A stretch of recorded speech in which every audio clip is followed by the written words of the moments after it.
Everyone loves Half-Life, or at least they should. As a franchise, as a game, as a marketable plushie, I could talk endlessly about all the things I love about Half-Life.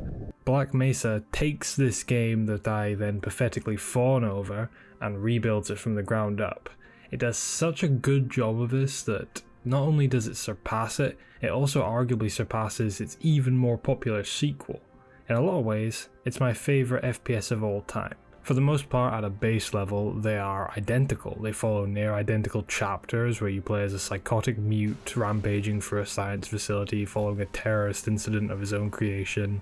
Black Mesa just modernizes bits of it, quite large parts of it, but most of the levels and the enemies and stuff remain the same, except for some quality of life changes. Like Black Mesa removes a really fun bit from Half-Life 1 where you had to sit in a train cart in your own doo-doo feces for 14 years.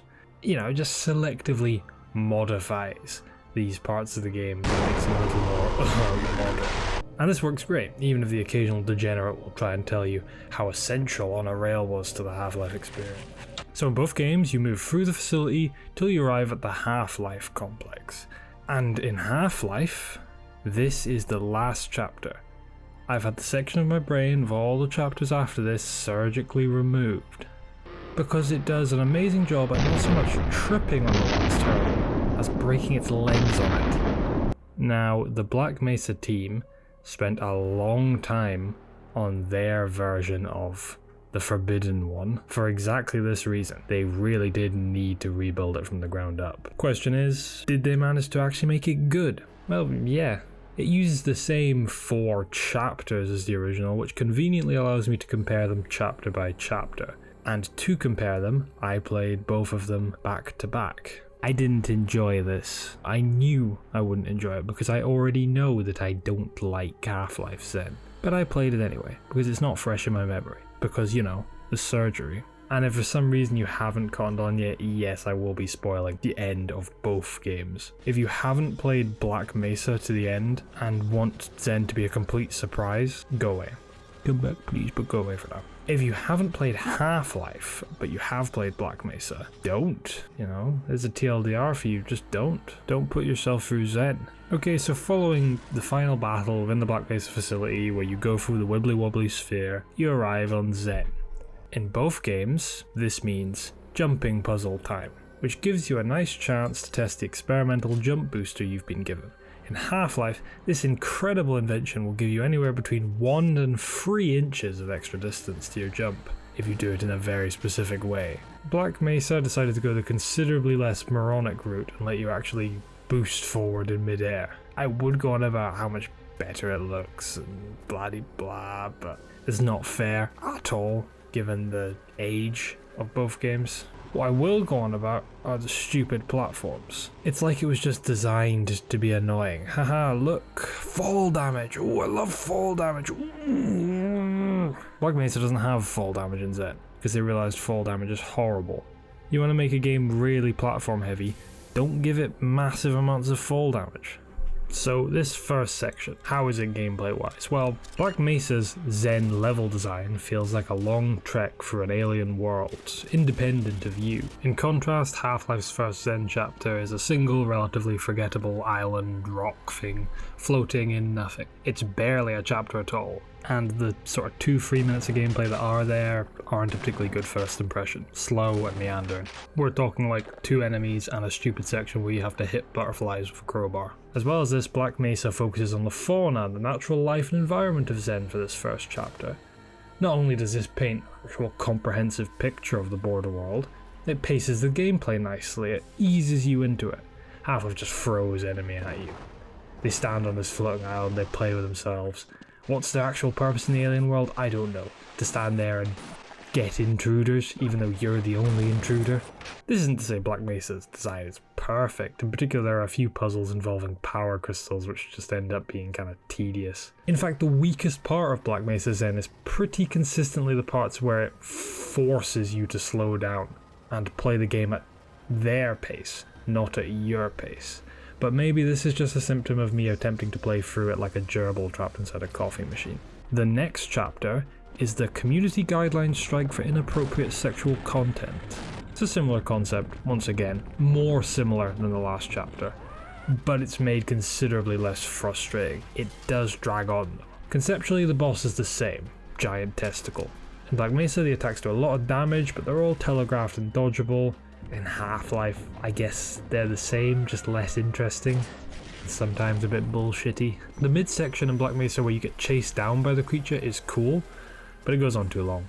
Maybe one longish chase sequence would have been enough, as opposed to several separate ones which pretty much all go the same way. It's not bad, it's just once you've done one, you know what to expect from the next few. Now, it's time for peak Zen. This is where Zen historically goes from, this seems a little lower quality than the rest of the game, to this is the worst fucking game I've ever played. I hope you like tight corridors followed by completely open rooms followed by tight corridors full of cover that explodes into creatures 30 times more dangerous than the one you were hiding from. You really need to drag yourself through this. I actually didn't remember it being as poor as it was. In my head, I was thinking, the alien factory in Zen isn't actually that bad. It was an interesting design, it was cool. No, I was wrong. It is...